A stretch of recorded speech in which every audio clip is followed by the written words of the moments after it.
नमस्कार, मैं दीपक शर्मा और मेरे YouTube मंच पर आपका स्वागत है। दोस्तों, मोदी और शाह की जो राजनीति है, जो पॉलिटिकल स्ट्रैटेजी है, या यूं कहें जो उनके सियासी दांवपेच हैं, उसमें एक बहुत बड़ा रोल इन साहब का है। यानी जो अपोजिशन पर हमले होते हैं, जो एक्शन होता है, उसमें इनका बड़ा रोल है और इनका नाम है संजय मिश्रा, ईडी डायरेक्टर।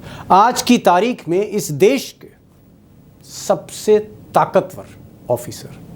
अब दोस्तों, आज की बड़ी खबर पर बढ़ने से पहले एक जानकारी मैं आपके साथ और शेयर करना चाहता हूं, और जानकारी ये है कि जो संजय कुमार मिश्रा हैं, ईडी के डायरेक्टर, इनको अलादीन भी कहते हैं मोदी और शाह का। जो भी मोदी शाह चाहते हैं वो ये डिलीवर करके देते हैं। अब इन साहब को, यानी अलादीन को, सुप्रीम कोर्ट ने पिछले महीने कुर्सी से उतार दिया था, गद्दी से उतार दिया था। और जब गद्दी से उतारा तो मोदी और शाह को ऐसा लगा कि जैसे उनके सारे ऑपरेशंस पर पानी फिर जाएगा, और फिर काफ़ी मान मनोवल की मोदी सरकार सुप्रीम कोर्ट में जाकर गिड़गिड़ाई और उन्होंने कहा कि साहब 3 महीने और दे दीजिए मिश्रा जी को। सुप्रीम कोर्ट ने कहा 3 महीने नहीं, 1.5 ही महीना देंगे। तो 45 दिन इनको दिए गए। 15 सितंबर 2023 को ये जो अलादीन है, ये चिराग से गायब हो जाएंगे, मोदी और शाह के। और उस 45 दिन में 15 दिन जा चुके हैं, यानी महीने भर का वक्त है और इंडिया से बदला लेना है। टास्क भी बहुत बड़ा है, इसी पर खुलासा है। अब दोस्तों, सिर्फ 45 दिन का वक्त बचा है और उस 45 दिन में से 15 दिन ऑलमोस्ट निकल गए। 15 अगस्त को आप मान लीजिए कि 15 दिन निकल जाएंगे। 30 डेज, 30 दिन का वक्त बचा है। तो सबसे पहले ये बात करते हैं कि अपने बॉस के लिए, बिग बॉस नरेंद्र मोदी जी के लिए संजय मिश्रा ने अब तक क्या किया, अब तक का उनका होमवर्क, अब तक का उनका टास्क क्या रहा इन 15 दिनों में। एक बार उस पर नज़र मार लेते हैं और फिर बड़े खुलासे की तरफ बढ़ेंगे। तो पहले बात करते हैं 15 दिन का होमवर्क क्या था अलादीन का। पॉइंट नंबर 1, संजय मिश्रा की ईडी ने छत्तीसगढ़ सरकार की घेराबंदी शुरू की है। और 2 दिन पहले संजय मिश्रा की तरफ से, ईडी की तरफ से, छत्तीसगढ़ सरकार को, यानी भूपेश बघेल की सरकार को एक नोटिस थमाया गया है। और उस नोटिस में तकरीबन 10,000 करोड़ रुपए का ब्यौरा मांगा गया है। यानी एक नया खेल, एक नई साजिश जिसमें घेराबंदी की जा रही है भूपेश बघेल की। इस पर मैं आऊँगा, डिटेल में आऊँगा। होमवर्क नंबर 2, टास्क नंबर 2, 14 अगस्त यानी कल एक और चीफ मिनिस्टर की बारी, और ये चीफ मिनिस्टर भूपेश बघेल नहीं है, हेमंत सोरेन है। हेमंत सोरेन को नोटिस दिया गया है और 14 अगस्त को ईडी रांची में हेमंत सोरेन से पूछताछ करेगी। यानी एक तरफ भूपेश बघेल की घेराबंदी है और दूसरी तरफ हेमंत सोरेन, जो छत्तीसगढ़ के मुख्यमंत्री, उनकी घेराबंदी हो रही है। टास्क नंबर 3, बेंगलोर में ये जो साहब हैं DK शिव कुमार, ये वो शिव कुमार हैं जिनको लोग कहते हैं कि साहब ये कांग्रेस के अमित शाह हैं। वाकई मास्टर स्ट्रेटेजिस्ट हैं और इनके बदौलत, इनकी दम पर कर्नाटक में कांग्रेस ने बहुमत की सरकार बनाई। DK शिव कुमार। अब इनके पीछे अमित शाह लगे, यानी अमित शाह वर्सेस अमित शाह, भाजपा के अमित शाह वर्सेस कांग्रेस के अमित शाह, चाणक्य वर्सेस चाणक्य। DK शिव कुमार की भी घेराबंदी हो रही है, नोटिस तैयार हो रहा है। और DK शिव कुमार को पिछले कुछ बरसों से ईडी, CBI, इनकम टैक्स, तीनों घेराबंदी कर रही। तो इस पर भी हम डिटेल में आएंगे। अब ये जो होमवर्क की जो लिस्ट है, मैंने तो सिर्फ आपको 3 लोगों के नाम बताए, भूपेश बघेल, हेमंत सोरेन, DK शिव कुमार। तीनों ही ऐसे लोग हैं जो की प्लेयर्स हैं इंडिया के। ये तीनों वो लोग हैं जिसको आप कह सकते हैं कि इंडिया को आगे ले जाने में जिनका रोल पिलर वाला है, मजबूत खंबे वाला है।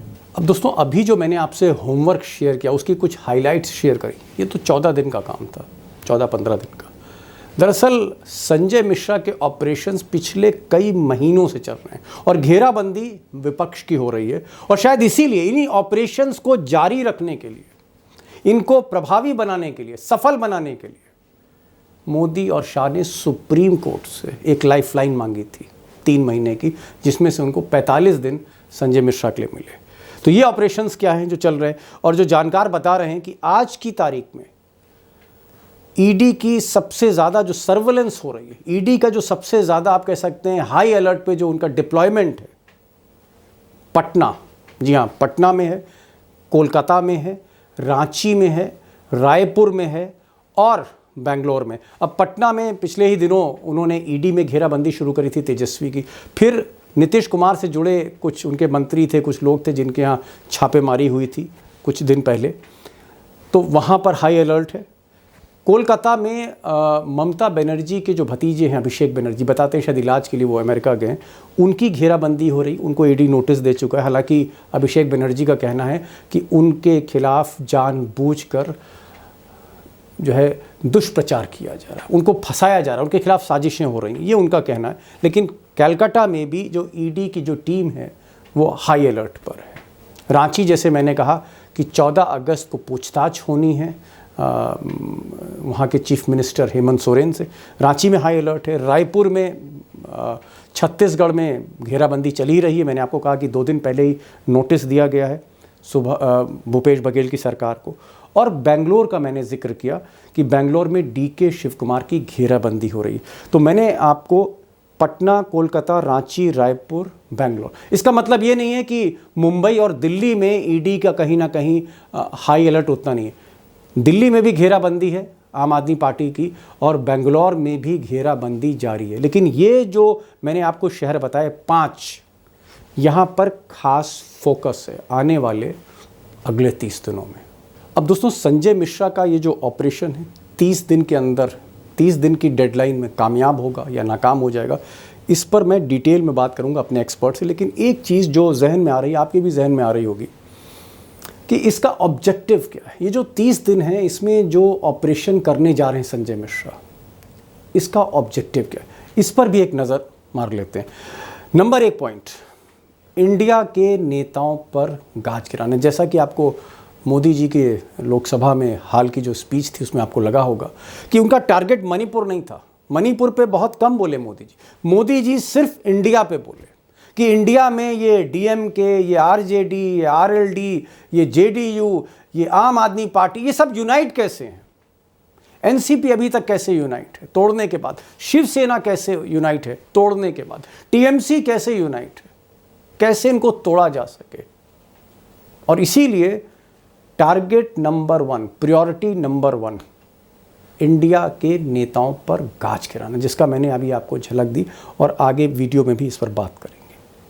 ऑब्जेक्टिव नंबर 2, भूपेश बघेल, उनको क्यों टारगेट किया जा रहा है जो मुख्यमंत्री हैं कांग्रेस के छत्तीसगढ़ में। डीके शिव कुमार को टारगेट क्यों किया जा रहा है बेंगलोर में, जो कर्नाटक में डिप्टी चीफ मिनिस्टर हैं। क्योंकि मोदी और शाह चाहते हैं कि किसी भी सूरत से, किसी भी तरह फाइनेंशियल पाइपलाइन को ध्वस्त किया जाए। कांग्रेस की फाइनेंशियल पाइपलाइन को अगर तोड़ दिया जाए तो कांग्रेस को फिर दिक्कत आएगी चुनाव लड़ने में। 4-5 राज्यों के चुनाव अभी हैं और फिर सुपर फाइनल है। तो फाइनेंशियल पाइपलाइन तोड़ना चाहते हैं और पाइपलाइन तोड़ने के जो सबसे बड़े प्लम्बर हैं तोड़ने के, वो संजय मिश्रा हैं आज की तारीख में। इसलिए संजय मिश्रा को सुप्रीम कोर्ट से टाइम दिलवाया गया। और भी कई ऑब्जेक्टिव्स हैं, लेकिन जो एक और बड़ा ऑब्जेक्टिव है वो ये है गठबंधन में टूट करना, इस इंडिया की अलायंस को तोड़ देना। और इंडिया की अलायंस को इसलिए तोड़ना कि अगर अलायंस तोड़ी तो वोट शेयर टूटेगा, क्योंकि आज की तारीख में जो अपोजिशन का वोट शेयर है उसकी वजह से मोदी और शाह साहब को नींद नहीं आ रही, क्योंकि ये वोट शेयर 63% है, जबकि बीजेपी एनडीए का वोट शेयर जो है वो 37% है। तो वोट शेयर 63%, इसको तभी तोड़ा जा सकता है जब इंडिया को तोड़ दिया जाए। इंडिया बिखरेगा तो ये वोट शेयर बिखरेगा। तो ये एक बहुत बड़ा मकसद है कि हर सूरत में, चाहे जेल भेजा जाए, चाहे ईडी छापे मारे, चाहे मुकदमा दर्ज करे, जो भी करे, या ब्लैकमेल करे, या तोड़ ले, या कंप्रोमाइज़ करा दे, इंडिया को तोड़ना। इंडिया को तोड़ने का मतलब है वोट शेयर को तोड़ना, क्योंकि ये वोट शेयर अगर यूनाइटेड रहा, एकजुट रहा, तो मोदी जी की हार संभव नहीं है, तय है, निश्चित है। 63% वर्सेस 37%। आंकड़े झूठ नहीं बोलते। अब दोस्तों ज़मीन पर क्या स्थिति है, छत्तीसगढ़ में क्या स्थिति, कर्नाटक में क्या स्थिति है, ईडी को लेकर जो छापेमारी है, क्या मुकदमे होंगे, कितनों पे मुकदमे होंगे, उसका एंड रिजल्ट क्या होगा, इसको लेकर हम एक्सपर्ट से बात करते हैं। और अभिषेक कुमार जो बहुत एक्टिवली ईडी को ट्रेल करते हैं और ख़ासकर जो ईडी के छापेमारी चल रही है अलग अलग पार्टी पर, उन पर उनका एक पास एक बहुत ज़बरदस्त डेटा है। हम उनसे बात करते हैं, हम सीधे चलेंगे अभिषेक के पास, डेटा भी उनके पास है, खुलकर डेटा बताते हैं। अभिषेक, 30 दिन का समय और बचा है। 15 अगस्त होने वाली है इंडिपेंडेंट डे, और 15 अगस्त के बाद 15 सितंबर, यानी जो आप कह सकते हैं अमित शाह और मोदी के अलादीन हैं, उनके पास सिर्फ 30 दिन का समय बचा है।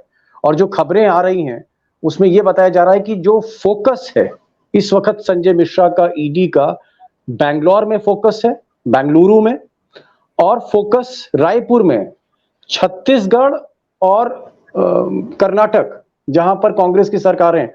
और जो टारगेट बताया जा रहा है कि DK Shiv Kumar, deputy chief minister, जिनको आज की तारीख में डीके शिव कुमार को कहा जा रहा है कि ये कांग्रेस के अमित शाह हैं, इनके पास हर समस्या का निदान है डीके शिव कुमार का।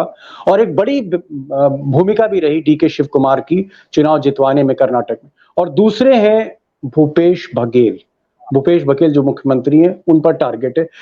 मैं आपसे जो पूछना चाह रहा हूं कि DK Shiv Kumar, deputy CM Karnataka, और सीएम छत्तीसगढ़ भूपेश बघेल, यही दो टारगेट क्यों हैं प्रायोरिटी पर?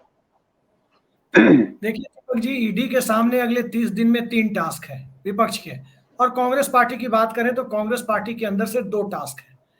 उन दोनों का जिक्र आपने कर दिया है। एक, कर्नाटक के डिप्टी चीफ मिनिस्टर हैं डीके शिव कुमार, कांग्रेस पार्टी में उनकी क्या भूमिका है आज की तारीख में ये सभी जानते हैं। और दूसरे हैं छत्तीसगढ़ के मुख्यमंत्री भूपेश बघेल, वो एक छत्रप के तौर पर स्थापित हो चुके हैं कांग्रेस पार्टी के। नया डेवलपमेंट अभिषेक, नया डेवलपमेंट छत्तीसगढ़ में क्या है? नया डेवलपमेंट छत्तीसगढ़ में नया डेवलपमेंट यही है कि छत्तीसगढ़ में जो माइनिंग के ठेके पिछले 5 सालों में दिए गए, और उसमें 10,513 करोड़ रुपए राज्य सरकार ने कलेक्ट किए उन ठेकों से। 10,513 करोड़ जी, कि 7,928 करोड़ रुपए उसने अब तक खर्च किए हैं। तो खर्च कैसे किए हैं उसका पूरा हिसाब मांगा जा रहा है। और इसके साथ ही जो ठेके दिए गए, उन ठेके देने की पूरी प्रक्रिया में, उस पूरे प्रोसेस में किस प्रकार की गतिविधियों को, किस प्रकार के प्रोसेस के तहत उन ठेकों को दिया गया, नहीं तो हम इसको कैसे हम इंटरप्रेट करें? ये हिसाब मांगा जा रहा है भूपेश बघेल से कि भाई खनन का काम किस किस को दिया, हिसाब मांगा जा रहा है या फंसाया जा रहा है? फंसाने की साजिश रची जा रही है कि इनको घेरो? दिख रहा है कि फंसाया जा रहा है। और ये बात मैं इसलिए कह रहा हूं कि एक सबसे बड़ा शाश्वत सत्य यही है कि आप कोई भी प्रक्रिया किसी भी एलोकेशन के लिए, टेंडर एलोकेशन के लिए अपनाएंगे तो किसी ना किसी को उसका फायदा होगा, कोई ना कोई बेनिफिशियरी होगा। चाहे आप फर्स्ट कम फर्स्ट सर्व को अपनाएं, चाहे आप उसके लिए लॉटरी निकाले, कुछ भी करें, कोई। डीके शिव कुमार पर क्या मामला है? उन पर तो मुझे कई केसेस हैं मेरे ख्याल, क्योंकि हमेशा से अमित शाह का प्रयास रहा है, आज से नहीं कई बरसों से अमित शाह का प्रयास रहा है कि किसी तरह से इस आदमी को ध्वस्त करो, क्योंकि ये फाइनेंशियल पाइपलाइन है कांग्रेस की। तो डीके शिव कुमार पर क्या मामले हैं जिस पर संजय मिश्रा की घेराबंदी कर रही है, संजय मिश्रा की टीम घेराबंदी कर रही है? दीपक जी, कोई अपना कंपटीटर पैदा नहीं करना चाहता। कांग्रेस पार्टी के अंदर कोई अमित शाह बन रहा है तो ये भला अमित शाह क्यों चाहेंगे? फाइनेंशियल पाइपलाइन को तोड़ने की कोशिश के तहत, कांग्रेस की फाइनेंशियल पाइपलाइन को तोड़ने की कोशिश के तहत भूपेश बघेल और डीके शिव कुमार दोनों निशाने पर है। और डीके शिव कुमार के बारे में आश्चर्यजनक बात यह है कि उनके पीछे आईटी, इनकम टैक्स, ईडी और सीबीआई तीनों भिड़ी हुई है। आप ईडी की बात करें तो ईडी का तो दावा है कि इनके 20 बैंकों में 317 से ज्यादा खाते हैं, और 200 करोड़ रुपए की कथित अनियमितताओं की बात ईडी कर रही है। 429 करोड़ रुपए के जो लमसम अमाउंट है वो इनकम टैक्स का दावा है। सफदरजंग एन्क्लेव में 3 फ्लैट की खरीदारी का मामला बताया जा रहा है। लेकिन इसमें एक चीज मैं और आपसे पूछना चाह रहा हूं, मैं पूछना चाह रहा हूं, डीके शिव कुमार ठीक है वो अमित शाह हैं, लेकिन अमित शाह के साथ साथ उनका अपना बिजनेस है, उनका अपना व्यापार है, और मैंने भी एक सवाल किया था कर्नाटक के एक कांग्रेस के नेता से। उन्होंने कहा कि साहब डीके शिव कुमार ठीक है, जब आप व्यापार करते हैं, बड़ा बिजनेसमैन कोई होता है, जैसे नितिन गडकरी बिजनेसमैन है बीजेपी में, तो फिर वही खातों में कहीं ना कहीं गलतियां निकलती हैं। लेकिन उन्होंने कहा कि डीके शिव कुमार का एक एक पाई का हिसाब, every money is account for, और इसीलिए संजय मिश्रा चाह कर भी अभी तक वो कुछ कर नहीं पाए। और एक्सटेंशन भी जो दिया गया, जो एक्सटेंशन मांगा जा रहा था, ये सिर्फ इसीलिए मांगा जा रहा था कि नए सबूतों के साथ, नए किसी खेल के साथ डीके शिव कुमार की गर्दन पकड़ो। तो आपको लगता है कि क्या डीके शिव कुमार जैसा एक मंजा हुआ खिलाड़ी संजय मिश्रा के जाल में फंस जाएगा?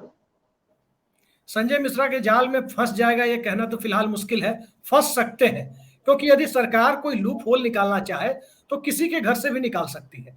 लेकिन जो एक व्यवसायी राजनीति में आता है उसे बखूबी पता होता है कि हमें फाइनेंशियल मामलों में पाक साफ रहना है। और डीके शिव कुमार इसके एक उदाहरण बताए जाते हैं। मैंने भी पता किया है सर कि डीके शिव कुमार फूंक फूंक कर कदम रखते हैं फाइनेंशियल मामलों में। एक एक ट्रांजैक्शन का हिसाब उनके पास है।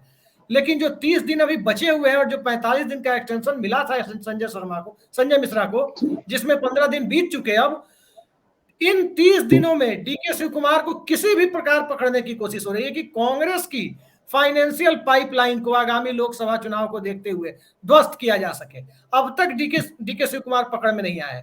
और मैं आपके दर्शकों को ये बता देना चाहता हूं, उन्हें पता भी होगी ये बातें, कि महाराष्ट्र और कर्नाटक में कौन ऐसे राजनेता है जिनके पास अपना कॉलेज या अपना बिजनेस नहीं हो।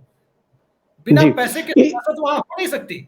जी देखिए, अगर संजय मिश्रा जैसे आप कह रहे हैं, और मेरी भी जो जानकारी कि डीके शिव कुमार अपना हिसाब किताब बहुत सोच समझ के फूक फूक कर, एवरीथिंग इज वेरी क्लीन, और इसीलिए वो बार बार उनको गिरफ्तार भी किया गया, उन पर एक के बाद एक मुकदमे ठोके गए, 3-3 एजेंसियां निकाली, लेकिन उनकी घेराबंदी नहीं हो रही। सपोज करिए अभिषेक, अगर Sanjay Mishra ED chief DK Shiv Kumar को नहीं घेर पाए या भूपेश बघेल को नहीं घेर पाए, तो उनको इंडिया को तो कमजोर करना ही है। तो इंडिया को कमजोर करना है, 30 दिन का समय है। मोदी जी जो बिग बॉस है, उनको रिपोर्ट संजय मिश्रा को देनी होगी कि साहब आपने अगर हमारा एक्सटेंशन लिया तो हमें भी तो डिलीवर करना है। तो अगर शिव कुमार, डीके शिव कुमार पर फंदा नहीं कस पाए तो व्हाट नेक्स्ट? अगला कदम क्या है? फिर अगला टारगेट क्या है? संजय मिश्रा कांग्रेस के पार्टनर है ईडी गठबंधन में, उसमें तेजस्वी यादव और अरविंद केजरीवाल जैसे नाम हो सकते हैं। आईआरसीटीसी का मामला, लिकर पॉलिसी का मामला, ये सारी चीजें खोली जा सकती है। पटना से खबर आ रही है कि सृजन घोटाले को लेकर, हालांकि सृजन घोटाले में बिहार के वित्त मंत्री के तौर पर सुशील मोदी के ही फंसने के चांसेस ज्यादा है, और कुछ तो बड़बोले सांसद भी हैं जो पत्रकारों का नाम ले लेते हैं, कहीं उन लोगों के भी नाम लिए जा रहे हैं। क्या आपको लगता है कि लल्लन सिंह या नीतीश कुमार के एक दो खास लोग हैं, उनको कहीं ना कहीं संजय मिश्रा उन पर शिकंजा कस सकते हैं, या फिर तेजस्वी हैं, उनकी पूछताछ हुई है, परिवार की पूछताछ हुई है? क्या एक बेरहमी के साथ, रूथलेस होकर पूरी तरह से, क्या अगले 15 दिन में हम एक बहुत बड़ा ऑपरेशन देख रहे हैं इंडिया की रीढ़ तोड़ने के लिए?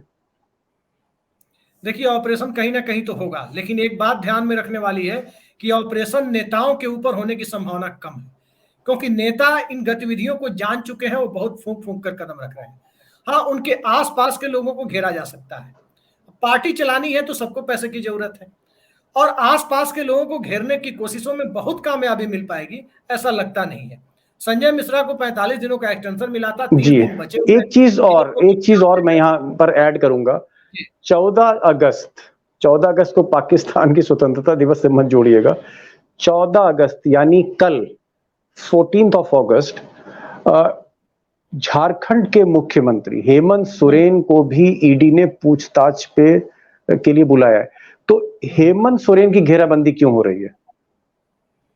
झारखंड एक ऐसा राज्य है जिस राज्य से भारतीय जनता पार्टी को हमेशा ठीक ठाक सीटें मिलती रही। कभी 14 में 8, कभी 14 में 10, कभी 14 में 11, इस तरह से सीटें मिलती रही है। हेमंत सोरेन ने जिस प्रकार से झारखंड में अपनी मजबूत जमीन बनाई है, अब वो नीतीश कुमार को एंट्री दे रहे हैं, लालू यादव को एंट्री दे रहे हैं। कांग्रेस की ऑलरेडी वहां एक पहुंच है, ठीक ठाक जनाधार है, तो वहां साफ साफ दिखाई दे रहा है। सीपीआई को एंट्री दे रहे हैं। तो साफ साफ वहां दिख रहा है कि ये लार्जर कोalition जो सामने आ रहा है वो भारतीय जनता पार्टी को बहुत बड़ा डेंट पहुंचा सकता है आगामी लोकसभा चुनाव में।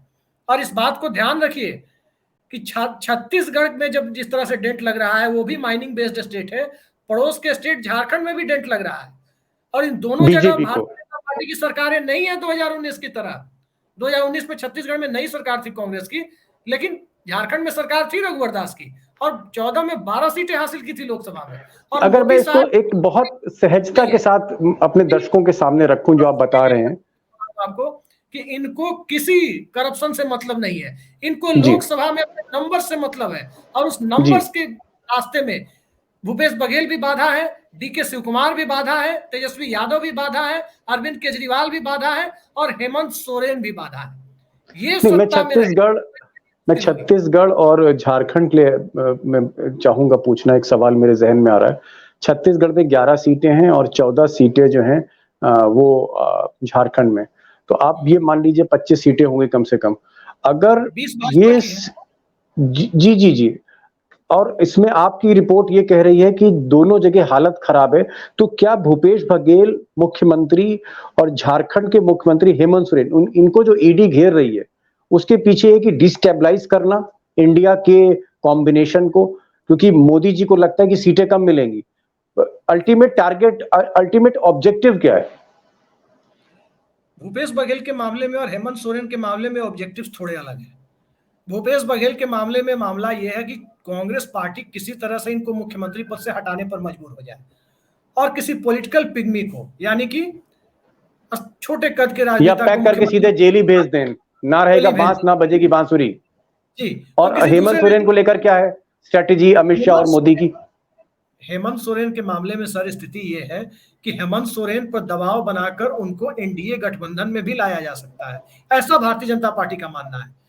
लेकिन हेमंत सोरेन भारतीय जनता पार्टी के साथ जाने को तैयार नहीं है। 3 विधायकों का मामला बंगाल की पुलिस ने किस प्रकार से पकड़ा था, कैश वाला मामला सामने आया, तो पूरे देश को पता है, वो नहीं जा सकते।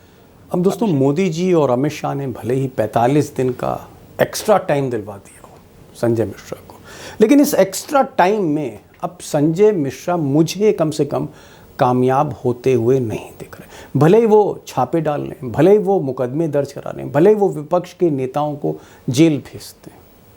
एक्चुअल प्रॉब्लम क्या? एक्चुअल प्रॉब्लम ये है कि संजय मिश्रा के एक्शंस बहुत लेट स्टेज पे हो रहे हैं। इट्स टू लेट अब, क्योंकि चुनाव सर पर हैं। 4-5 राज्यों के चुनाव कुछ ही महीनों में होने वाले हैं, और उसके ठीक बाद सुपर फाइनल है 2024 का लोकसभा का चुनाव। तो इतना लेट एक्शन जो होगा उससे एडवांटेज इंडिया है। इंडिया मतलब अपोजिशन से है, विपक्ष से है। और अगर अब वो जेल भेजते हैं तो जनता में मैसेज ये जाएगा कि मोदी और शाह ईडी का दुरुपयोग करके विपक्ष पर बदले की भावना से कार्रवाई कर रहे हैं। सिंपैथी गेन होगी। जेल जाने से आदमी और हीरो बनेगा। अगर प्रियंका गांधी को आप जेल भेज दें, जैसी कोशिश मध्य प्रदेश में हो रही, वो और हीरो बनेंगी। अगर राहुल गांधी को जेल भेज दिया जाता तो उनका कद और बढ़ता। तो ये एक्शन लेट है। और दूसरी चीज़, गठबंधन अब कहीं भी दरकने वाला, खिसकने वाला, बिखरने वाला नहीं है, क्योंकि मैंने पहले कहा कि अब सिर्फ चंद महीने बचे हैं, और इन चंद महीनों में विपक्ष को भी लग रहा है कि जो रिस्पांस मिल रहा है और उनके पास जो वोट शेयर है, अगर वो यूनाइट रहा, वो एक छतरी के नीचे रहे, united we stand, united we win, अगर वो एक रहे तो ये युद्ध जीत सकते हैं। इसलिए अब कोई बिखरने वाला नहीं है। इसलिए अगर जेल भेजते हैं या संजय मिश्रा जो भी दांव चलते हैं अगले 30 दिनों में, उसका लाभ मुझे मोदी जी को मिलता हुआ नहीं दिख रहा। उसका लाभ कहीं ना कहीं अपोजिशन के ही पास जाएगा, यानी चित भी अपोजिशन की, पट भी अपोजिशन की। जी हाँ, तो ये आज का वीडियो था। आपको कैसा लगा? मैं आपके रिएक्शन ज़रूर चाहूँगा, आपके कमेंट ज़रूर चाहूँगा। और अगर आपने अभी तक इस चैनल को सब्सक्राइब नहीं किया तो प्लीज़ इसको सब्सक्राइब करिए, बेल नोटिफिकेशन ज़रूर क्लिक करिए, बेल आइकॉन ज़रूर क्लिक करिए, आपको नोटिफिकेशन सबसे पहले मिलेगा। और अपने दोस्तों से भी कहिए कि इस चैनल को सब्सक्राइब करें। बहरहाल ये आज का वीडियो था, फिर मिलते हैं एक नए वीडियो के साथ। तब तक के लिए नमस्कार।